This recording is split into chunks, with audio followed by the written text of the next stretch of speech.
నమస్కారం ఈటీవీ 360కి స్వాగతం. ముందుగా ప్రధాన అంశాలు.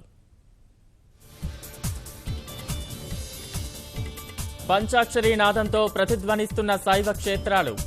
ఊరువాడ రుద్రాభిషేకాలు, వేములవాడలో మహాలింగార్చన. ఉగ్ర కదలికలతో దేశవ్యాప్తంగా అప్రమత్తత. తాజా పరిస్థితిపై రాజ్నాథ్ ఉన్నత స్థాయి సమీక్ష. ఇచ్చిపుచ్చుకునే ధోరణితో మహారాష్ట్రతో పరస్పర ఒప్పందాలు. మంత్రులు, అధికారులతో కేసీఆర్ విస్తృత సమీక్ష. 16 లక్షల ఎకరాలకు సాగునీరందించేలా కాళేశ్వరం ప్రాజెక్టు. వారంలో టెండర్లు పిలిచేందుకు సిద్ధమవుతున్న ప్రభుత్వం.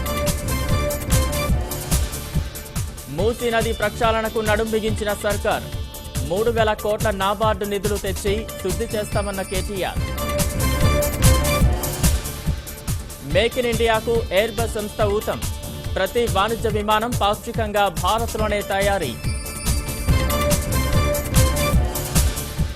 900 కోట్ల రుణం ఎగవేశారని విజయ్ మాల్యాపై ఈడీ కేసు.